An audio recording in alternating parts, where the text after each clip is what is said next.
Hello everyone. आज का जो टॉपिक हम डिस्कस करने जा रहे हैं that is about mass spectrometry. जैसे कि आप सब जानते हैं कि मास स्पेक्ट्रोमेट्री स्पेक्ट्रोस्कोपी का एक बहुत इंपॉर्टेंट पार्ट है। क्यों है ये इम्पोर्टेंट पार्ट? इसकी क्या हिस्ट्री है? मास स्पेक्ट्रोमेट्री की जरूरत क्यों पड़ी? इसे स्पेक्ट्रोमेट्री क्यों कहा जाता है? इसके क्या कंपोनेंट्स हैं कि और फर्दर कंपोनेंट्स के बाद क्या क्या नई फर्दर टेक्निक्स आ चुकी हैं इसमें which will help in the better performance of mass spectrometry. तो ये सब हम आज के वीडियो में डिस्कस करेंगे। So I hope it will help you all. So let's start.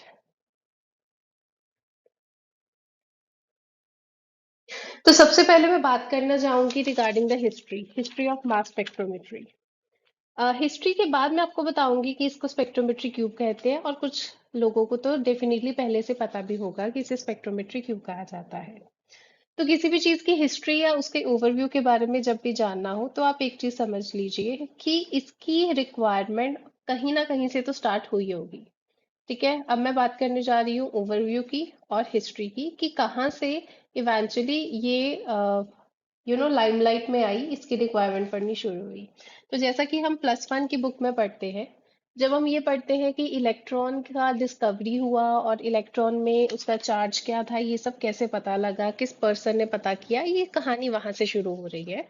तो स्टार्टिंग में सबसे पहले हमें जे जे थॉमसन नाम के साइंटिस्ट का सबसे इम्पोर्टेंट पता होता है। हम +1 +2 में या 9 10 में सबसे पहले इनके बारे में सुनते हैं। तो जे जे थॉमसन ने ना 1890s में एक बहुत इंपॉर्टेंट डिस्कवरी की थी। उन्होंने mass by charge, Z is the charge here, ठीक है। अब मास बाय चार्ज मतलब m/z, इसे हम एक रेशो कहेंगे। ये रेशो की वैल्यू बताई थी फॉर इलेक्ट्रॉन, ठीक है। इसी रेशो की हेल्प से वो फर्दर मास ऑफ इलेक्ट्रॉन तक पहुंच पाए थे एंड चार्ज ऑफ इलेक्ट्रॉन तक पहुंच पाए थे। तो सबसे पहले ना मास की रिक्वायरमेंट यहां से शुरू हुई थी, राइट। और फर्दर अब ये एक सबसे इंपॉर्टेंट चीज आ गई। ये एक्सपेरिमेंट शुरू यहाँ से हुआ था, ठीक है। और इसी पर्टिकुलर चीज के लिए इन्हें नोबेल प्राइज बहुत सालों बाद मिला था, वो भी हम डिस्कस करेंगे। अब दूसरी चीज जो इस स्पेक्ट्रोस्कोपी स्पेक्ट्रोमेट्री को डिस्कवर करने के लिए हिस्ट्री में एक और चीज अच्छी हो गई, वो ये थी कि वेन नाम के एक साइंटिस्ट थे, ठीक है। उन्होंने इस चीज को डिस्कवर किया था कि जो आपकी एनोड रेज है वो मैग्नेटिक डिफ्लेक्शन शो करती है, राइट। मैग्नेटिक डिफ्लेक्शन मतलब जब भी उसके आसपास कोई ना कोई चार्ज होगा वो उसकी तरफ मूव कर जाएंगी, अपना डायरेक्शन चेंज कर लेंगी। इसे कहते हैं मैग्नेटिक डिफ्लेक्शन, राइट। और एनोड रेस की बात हो रही थी तो याद रखिए वो जिस चार्ज की बात कर रहा था वो पॉजिटिव चार्ज था, राइट। ये दो डिस्कवरीज हुई। इसके बाद फर्दर क्योंकि जे जे थॉमसन ऑलरेडी अपनी लैब में मास के ऊपर तो काम कर ही रहे थे, वो एटम पे लगे हुए थे, इलेक्ट्रॉन पे लगे हुए थे। मीनवाइल 1890s के बाद 1912 से लेकर 1913 के बीच में उन्होंने एक और स्टडी कर ली। और स्टडी के बीच में उन्होंने क्या बताया कि अगर हम बात करें गैसेस की, एटमॉस्फेरिक गैसेस की, उन्होंने सबसे पहली इन्वेस्टिगेशन शुरू की नियॉन पे। NEON, neon is a gas, right. अब नियॉन 20, जो कि उसका मॉलिक्यूलर वेट है, उन्होंने उसका सैंपल लिया। इस सैंपल के बीच में उन्होंने मास स्पेक्ट्रा की हेल्प से क्या पता लगाया कि इसी के बीच में नियॉन 22 भी प्रेजेंट होता है। और जैसे ही उन्हों को ये पता लगा उन्होंने इसे नाम दे दिया आइसोटोप्स, राइट। तो ये था जे जे थॉमसन की दूसरी डिस्कवरी जो इस मास स्पेक्ट्रोस्कोपी की इंपॉर्टेंस को और बढ़ाती गई, राइट। अब ये तीन चीजों ने मिलके, डिस्कवरीज ने मिलके हमें सबसे पहला मास स्पेक्ट्रोमीटर के नियर ले गए कि कोई ऐसी इंस्ट्रूमेंट, कोई ऐसा चीज जिसके अंदर हम कोई भी छोटी से छोटी चीज डालें तो वो हमें उसका मास बता दे। ये सिंपल सी इसके पीछे डिस्कवरी थी, राइट। अब ये डिस्कवरी सबसे पहले किसने की? ये डिस्कवरी की थी AJ डैम्स्टर ने। कौन से ईयर में की थी? 1918 में की थी, लेकिन उनको तब तक इस स्टडी को किसी ने इम्पोर्टेंस नहीं दी। Just like the YouTube and other things, कि जब तक आपकी वीडियो वायरल नहीं होती है there is no importance, right? लेकिन यहाँ से एक चीज तो पक्का पता लग गई थी कि जो मास स्पेक्ट्रोमेट्री है, ठीक है, वो एक बहुत अच्छा इंस्ट्रूमेंट है। क्यों? क्योंकि इसकी कॉस्ट कम है, दिस इज इनएक्सपेंसिव। दूसरी चीज, ये रिलायबल है, आप इस पे डिपेंड कर सकते हैं, ये एक पुख्ता सबूत है आपके मॉलिक्यूल को फाइंड आउट करने के लिए। और यही डिस्कवरी फर्दर जब 1980s टू 1990s, कितने साल हो गए? मोर देन 70 years, 70 सालों के बाद जाके ये वाली डिस्कवरी लाइमलाइट में आई है। और वहां से मास स्पेक्ट्रोमेट्री का इम्पोर्टेंस और यूजेज बहुत ज़्यादा इंक्रीज हो गई। अगर हम बायोटेक्नोलॉजी, अभी डिफरेंट डिफरेंट डिसिप्लिन में इसका यूजेज शुरू हो गया। बायोटेक्नोलॉजी में क्यों यूज होता था इसका? ताकि हमें प्रोटीन की सीक्वेंसेस कर सके, उनका मास जान सके, ओलिगोन्यूक्लियोटाइड, पॉलीसेकेराइड, इन सब के बारे में जान सके। फार्मास्यूटिकल या केमिस्ट्री में इसका यूज क्यों होने लगा? क्योंकि केमिस्ट्री में हमें न्यू मॉलिक्यूल्स बनाने होते हैं मेडिसिन के लिए, या फिर डिस्कवरी करनी होती है, उनका स्ट्रक्चर जानना होता है, उन्हें सिंथेसाइज करना होता है, राइट? तो उसके बाद उनके फार्माकोकाइनेटिक्स और उनके ड्रग मेटाबॉलिज्म के बारे में जानना होता है। तो इसके लिए मास जो था वो बार बार हर पॉइंट पे यूज होने लगा, राइट? फर्दर हेल्थ क्लिनिक्स मतलब आजकल हम टेस्ट करवाते हैं डिफरेंट डिजीजेस की आइडेंटिफिकेशन के लिए। तो जैसे यूरिन का सैंपल होता है, ब्लड का सैंपल होता है, तो उसमें हम मार्कर्स फाइंड आउट करते हैं। मार्कर्स ये बता देते हैं कि अगर आपके ब्लड में या यूरिन में मार्कर्स प्रेजेंट है तो वो उस टाइप का पर्टिकुलर डिजीज आपको है, एब्सेंट है तो नहीं है, सिंपल। और फर्दर इन्वायरमेंट में, यानी इन्वायरमेंट साइंसेस में इसका कैसे यूज होने लगा? कि मॉइस्चर के लिए, वाटर के लिए, एयर क्वालिटी के लिए, इन सब के लिए भी मास्क का हेल्प लेने जा सकी। रीजन वही थे, एक तो सस्ती थी, इनएक्सपेंसिबल थी।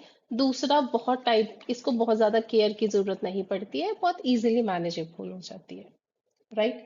अब क्वालिटी के जितना भी काम शुरू होने लगा, जैसे पेट्रोलियम का, एयरपोर्ट्स में, फोरेंसिक में, सभी में मास्क फटाफट यूज होने लग गया, जैसे जैसे जो मास्क की हमें एडवांटेजेस पता लगने लग गई। तो यूजुअली ये क्वेश्चन आपको आ सकता है कि 5 ऐसे नोबेल प्राइज जो हैं वो मास की डिस्कवरी में सबसे ज्यादा इंपॉर्टेंट रोल प्ले करते हैं मास स्पेक्ट्रोमेट्री में, वो कौन कौन से हैं? सबसे पहला तो देखो, मैंने जेजे थॉमसन का ही आपको बता दिया था। जेजे थॉमसन, इनकी फिजिक्स में इनको नोबेल प्राइज मिला था। कौन से ईयर में? 1906 में। किस चीज के लिए?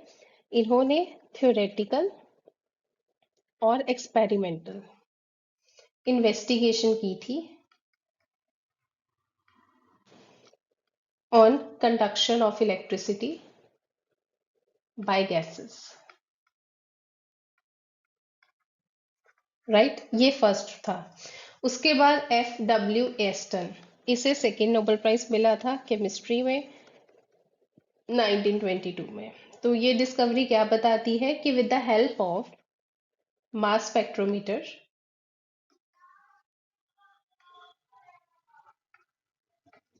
इन्होंने आइसोटोप्स का पता लगाया था in radioactive material,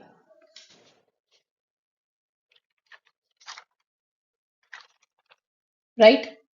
further जो नेक्स्ट मिला था Nobel prize, that is towards W Paul.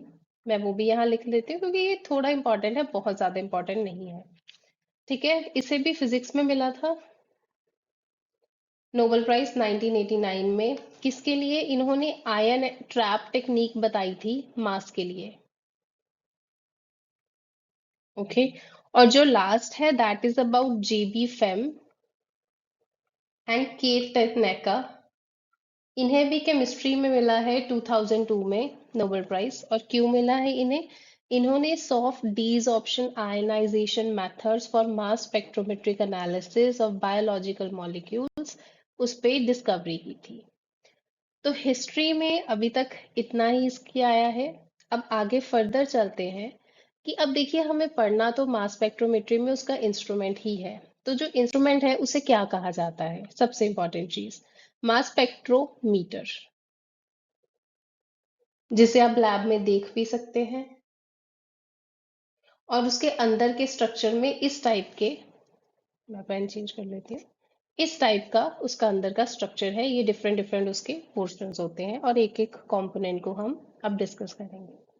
अब मैंने बताया जिस इंस्ट्रूमेंट पे ये मास का एनालिसिस होता है उसे मास स्पेक्ट्रोमीटर बोलते हैं। अब मास स्पेक्ट्रोमीटर के जैसे मैंने यहाँ पे दिखाए हैं 5 कंपोनेंट्स हैं।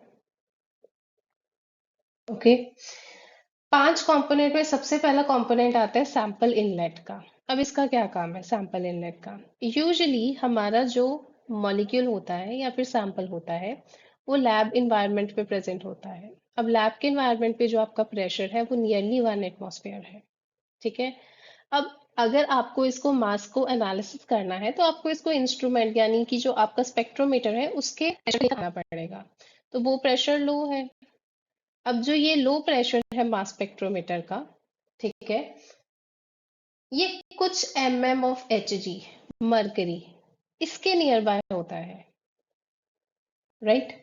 तो सबसे पहले इनलेट में जाके यानी आप उसका क्या कर रहे हैं, प्रेशर डिक्रीज कर रहे हैं, उसे नॉर्मल प्रेशर से इंस्ट्रूमेंट के प्रेशर पे लेकर आ रहे हैं।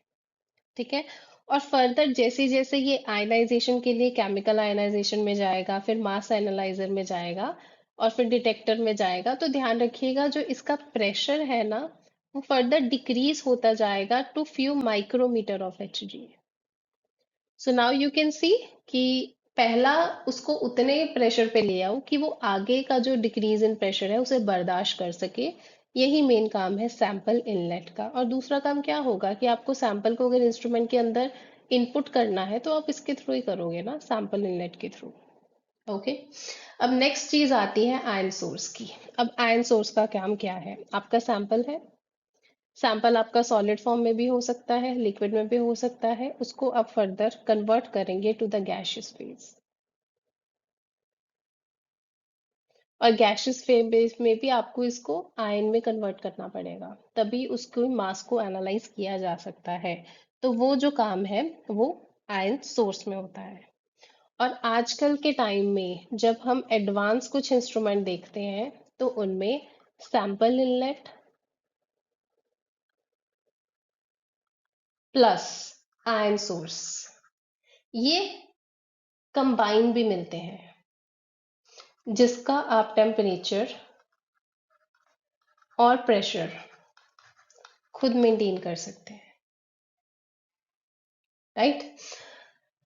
और इसके बाद हम यूज करते हैं इलेक्ट्रोमैग्नेटिक फील्ड का, ताकि हम एस्लरेट कर सकें। एस्लरेट का मतलब क्या होता है? स्पीड इंक्रीज कर सकें अपने आयंस की जो यहाँ पे प्रोड्यूस हो जाते हैं, ये वाले आयंस जो यहाँ लिखे हुए हैं। राइट। तो ये आयंस जो यहाँ प्रोड्यूस हो जाते हैं ताकि हम उनकी स्पीड इंक्रीज कर सकें with the help of electromagnetic field. Okay. उसके बाद नेक्स्ट चीज आती है मास एनालाइजर की। अब मास एनालाइजर का क्या काम है? बिल्कुल सिंपल। अब जब आयंस बन गए हैं, सैंपल के आयंस, ऑब्वियस सी बात है उनका कोई पर्टिकुलर मास होगा, कोई पर्टिकुलर चार्ज होगा, जिसे हम m बाई जेड कहते हैं। ये m बाई जेड के बेसिस पे सभी आयंस को सेपरेट कर देता है। राइट। फर्दर जो डिटेक्टर है ये काउंट करता है आयंस को। ओके। और जो आपका डाटा सिस्टम है वो प्रोसेस करता है और सिग्नल को रिकॉर्ड करता है। याद रखिएगा जो आपका डाटा सिस्टम है वो आपका पीसी ही होता है। मतलब मैंने इंस्ट्रूमेंट के साथ कंप्यूटर को अटैच कर दिया ताकि मेरे पास कुछ ऐसी आ सके नंबर ऑफ आयंस और m बाई जेड के बीच में ग्राफ मुझे मिल सके। ओके।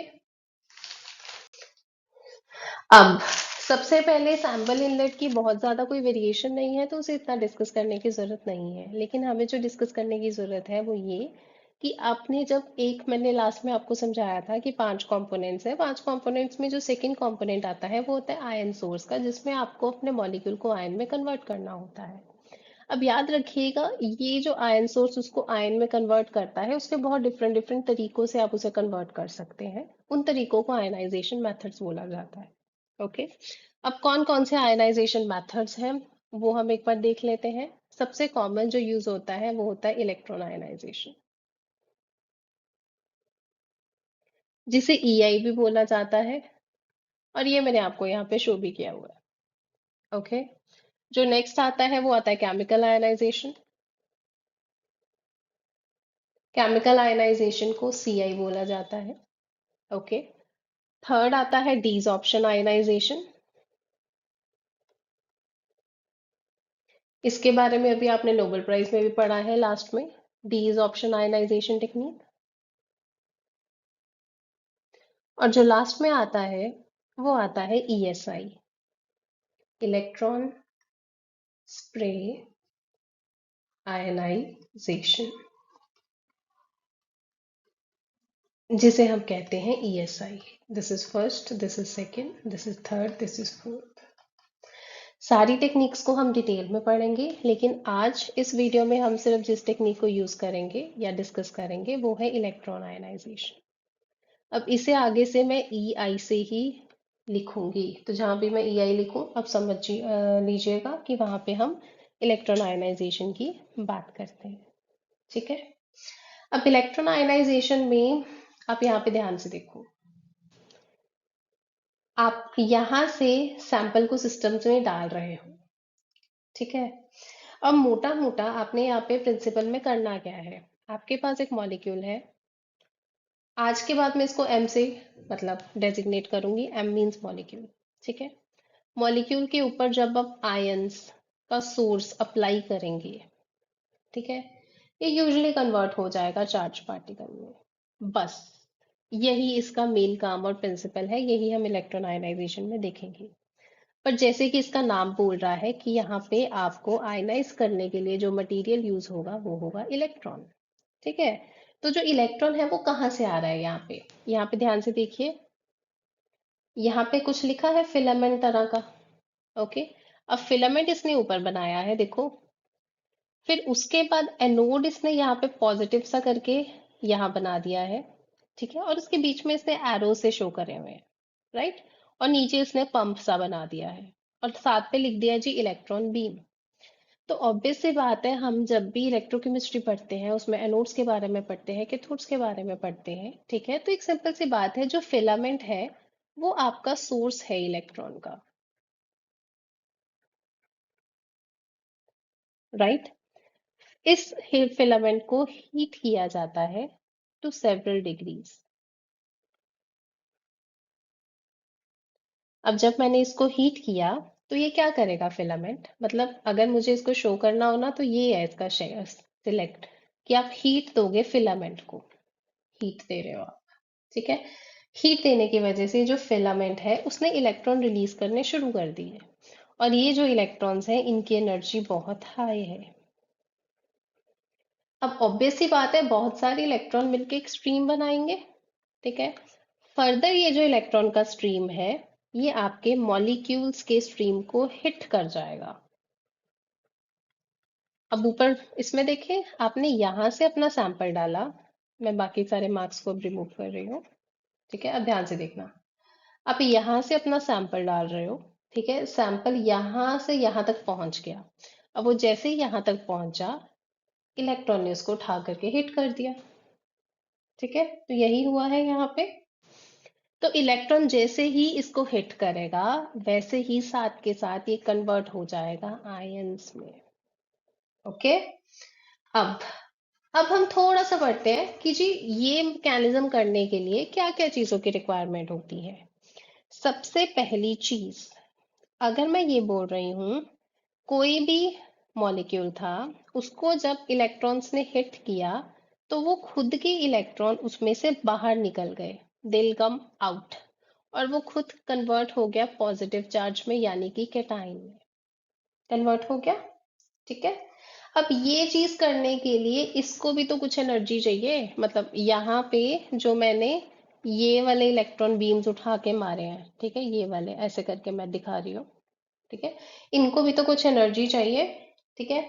और ये एनर्जी कहाँ से आती है? इसके लिए आपके फिलामेंट को कुछ पर्टिकुलर वोल्टेज जो है वो अप्लाई करनी पड़ती है, वही वोल्टेज जो ई से रिप्रेजेंट होती है।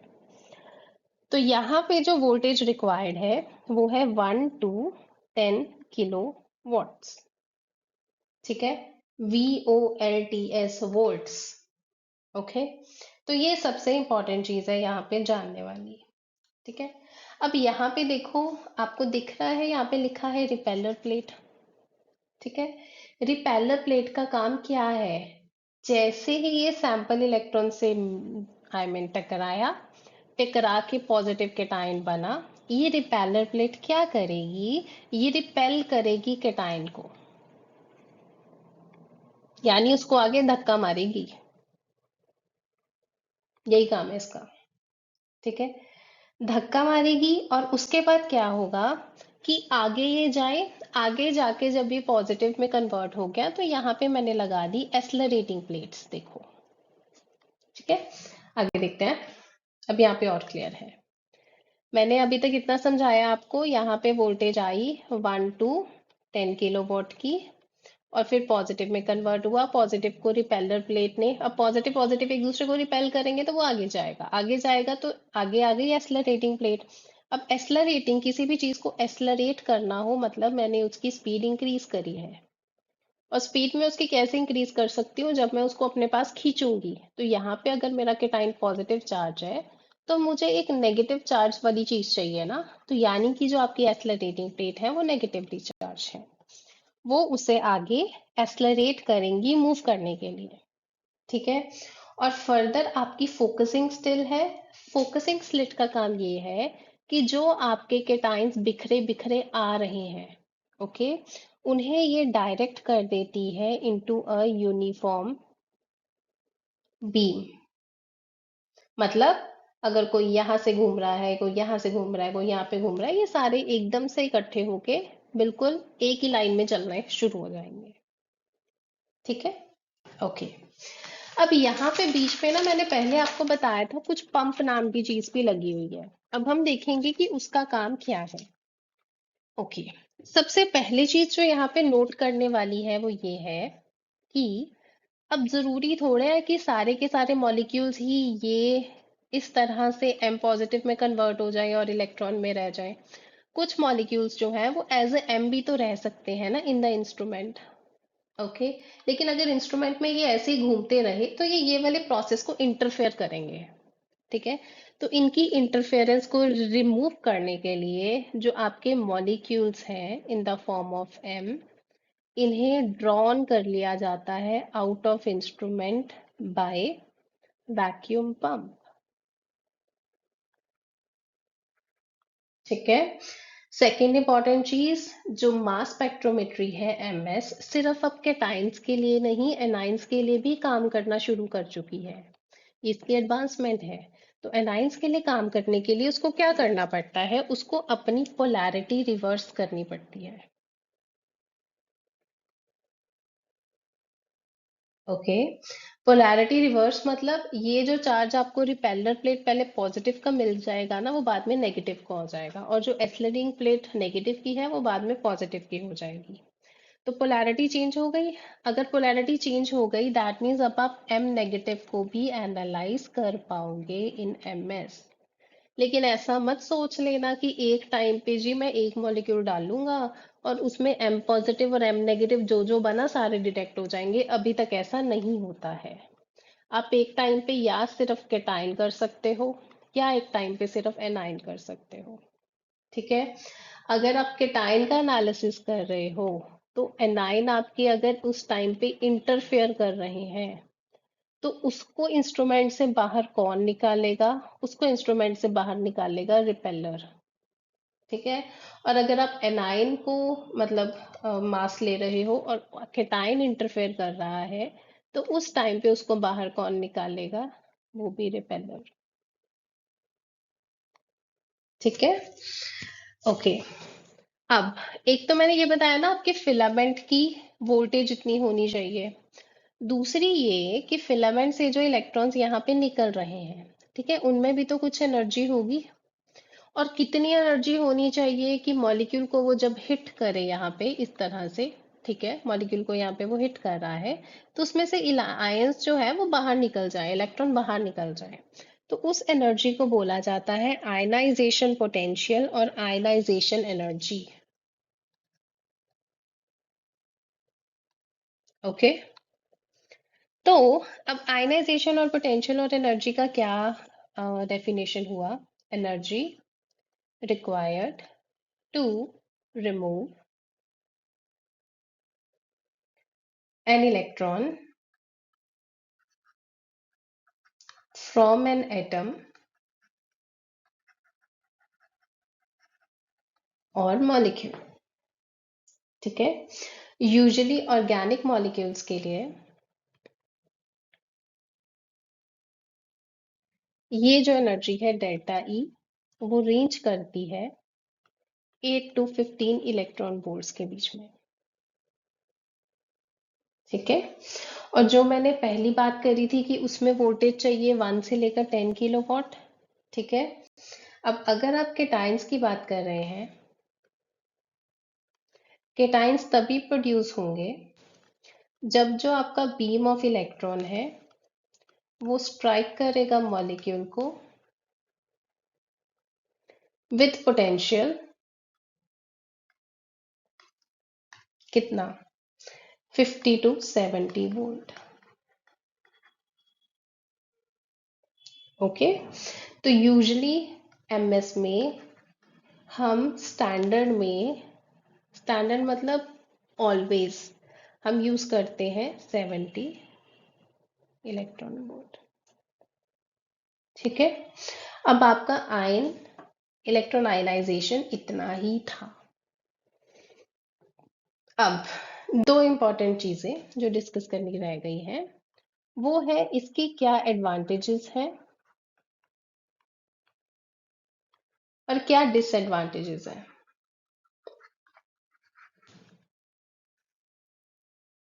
तो सबसे पहले बात करते हैं एडवांटेजेस की। इनएक्सपेंसिव है, रॉबस्ट है, राइट। जब आप बहुत ज्यादा काइनेटिक एनर्जी लगाते हैं सैंपल को, ठीक है, तो बहुत अच्छी फ्रेगमेंटेशन होती है, there is a significant fragmentation. ठीक है, और थर्ड इंपॉर्टेंट चीज, ये फ्रेगमेंटेशन रिप्रोड्यूसिबल है, आप बार बार इसे प्रोड्यूस कर सकते हैं। ये इस इलेक्ट्रॉन आयनाइजेशन की खासियत है, और रिप्रोड्यूसिबल होने की वजह से इलेक्ट्रॉन आयनाइजेशन एमएस नाम का डाटाबेस जो है, डाटाबेस लाइब्रेरीज यूजुअली अवेलेबल होती हैं मॉलिक्यूल्स को आइडेंटिफाई करने के लिए। ठीक है, अब डिसएडवांटेजेस क्या है? क्योंकि कुछ कंपाउंड इतनी इजीली फ्रेगमेंट हो जाते हैं क्योंकि हमने काइनेटिक एनर्जी बहुत ज्यादा लगा रहे हैं यहाँ पे। ठीक है, कि जो उसका अगर हमें लाइफ टाइम देखना हो ना कि कितनी लाइफ थी इस मॉलिक्यूल की, वो बहुत ही ज्यादा छोटी हो जाती है क्योंकि फ्रेगमेंटेशन होने के बाद लाइफ टाइम छोटी हो जाएगी, और इतनी छोटी हो जाती है कि जो आपका मास एनालाइजर है वो उसे डिटेक्ट ही नहीं कर पाता। मतलब मेटल से सपोज कोई M3 पॉजिटिव निकला, ठीक है, ये जब तक एनालाइजर तक पहुंचेगा ना, ये बेचारा खत्म हो जाएगा, इतनी छोटी लाइफ टाइम है इसका। पहला डिसएडवांटेज ये है, और सेकंड डिसएडवांटेज ये है कि आपका मॉलिक्यूल थोड़ा सा वॉलेटाइल होना चाहिए। यानी मॉलिक्यूल, इसके ऊपर जब भी आप अपना इलेक्ट्रॉन का बीम डालेंगे फिलामेंट से, ठीक है, आयनाइजेशन में ये फटाफट आयंस बना दे, यही हुआ ना वॉलेटाइल का मतलब। ठीक है, पर इतना भी वॉलेटाइल ना हो जाए कि अगर आप इसको फ्रेगमेंटेशन यूनिट में लेकर जाएं तो जो भी आपके M+ बने या M+1 और M+2 बने, ठीक है, उसको आप एनालाइज ही ना कर पाए, जैसे कि ऊपर मैंने आपको बताया कि उसकी लाइफ पहले ही खत्म हो जाए। तो ये कुछ एडवांटेजेस और डिसएडवांटेजेस हैं, राइट। आई होप आपको ये सारा समझ आया होगा। मैंने काफ़ी शॉर्ट में और जल्दी करवाने की कोशिश की है। But still your queries and comments are always welcome. और ये जो चीज़ मैंने बोली है ना, MM+1 M+2, ये मैं आपको फर्दर समझा दूंगी, don't worry. And stay tuned with the next part. Thank you.